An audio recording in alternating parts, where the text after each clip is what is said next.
네, 이어서 스튜디오에서 서복현 법조팀장과 더 따져보겠습니다. 자, 서 기자. 예. 먼저 오늘 윤 대통령이 검찰 수사에, 그러니까 김건희 여사 검찰 수사에 특혜가 없다고 했습니다. 예. 실제로 그렇습니까?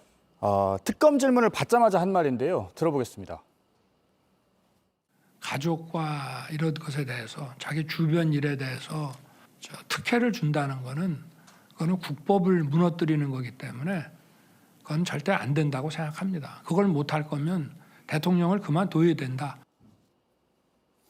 예, 하지만 특혜 논란이 끊이지 않았죠. 하나씩 네. 보면 검찰은 김 여사에게 서면으로 질문지를 보내고 1년이 지나서야 답변서를 받았습니다. 네. 고발된 지 4년이 훌쩍 지나서 겨우 대면 조사를 했는데요. 그 조사 방식을 보면 검찰청이 아니라 제3의 장소에 검사들이 출장을 가서 단 하루 만에 명품백과 주가 조작을 동시에 조사를 했습니다. 네.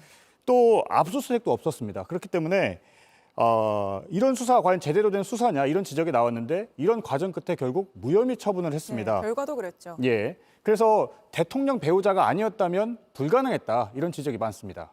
윤 대통령은 오늘 또 이 검찰의 의혹을 제대로 규명을 못했다면 특검을 할 수도 있다. 이렇게 말했는데 예. 그럼 윤 대통령은 이 검찰의 의혹을 잘 규명했다고 보고 있는 겁니까? 일단 검찰의 설명을 좀 되짚어 보면요. 김 여사를 주식 경험과 전문성이 부족하고 주범에게 활용당한 계좌주 이렇게 정의를 했습니다. 네. 그러니까 주가 조작을 몰랐고 예견도 어려웠다면서 무혐의 처분을 한 건데요. 윤 대통령은 이런 검찰 수사를 놓고 의혹을 제대로 규명했다고 본 셈입니다. 그러면서 특검 주장은 정치 선동이라고 했습니다. 하지만 JTBC 보도로 그동안 알려지지 않았던 의혹들이 불거졌습니다.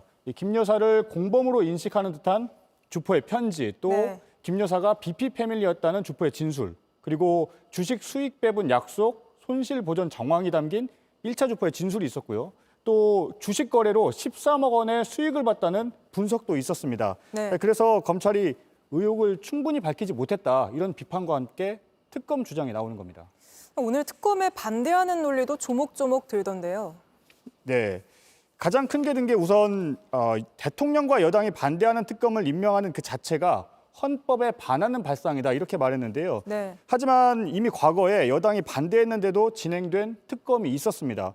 특히 이번엔 다름 아니라 대통령 배우자에 대한 사건이거든요. 네. 결국 본인 배우자에 대해서 내가 반대하는 특검은 안 된다 이렇게 말하고 있는 겁니다. 그래서 이해충돌 지적이다, 이해충돌이다 이런 지적까지 나오고 있습니다.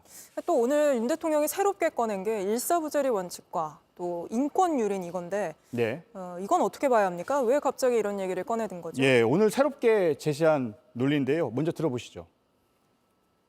통상 수사나 이런 검찰 업무에 대해서도 이렇게 한번 털고 간 거에 대해서는 사실상의 일사부재리라는 거를 적용합니다. 그거를 반복하지 않습니다. 이런 걸 가지고 특검을 한다는 자체가 다른 사람들에 대해서도 이건 인권 유린이 되고요. 네, 방금 윤 대통령이 제시한 이 논리대로라면 경찰이나 검찰이 수사한 뒤에 진행했던 과거 특검은 모두가 잘못된 겁니다. 네. 특히 윤 대통령은 특검이 드루킹 사건으로 재판에 넘긴 김경수 전 지사가 징역형이 확정되니까 당시 문재인 대통령 수사를 위해 아예 특검을 재개하자 이런 주장까지 한 적도 있습니다. 네. 그리고 이 제일 중요한 부분인데요. 이 특검은 주가 조작 일당을 다시 처벌하자는 게 아니라 김 여사를 수사하자는 것 이런 주장이기 때문에 사실 일사부재리에 해당되지도 않습니다. 그렇죠. 예, 이렇게 특검 반대 논리가 설득력이 떨어지면서 되레 특검 목소리를 더 키웠다 이런 해석이 나오고 있습니다. 네, 되레 특검 목소리를 더 키웠다. 예. 알겠습니다. 특검 관련 이야기는 법조팀 서복현 법조팀장과 짚어봤습니다. JTBC 뉴스를 시청해 주셔서 고맙습니다. 저희는 저녁 6시 50분 뉴스룸에서 뵙겠습니다.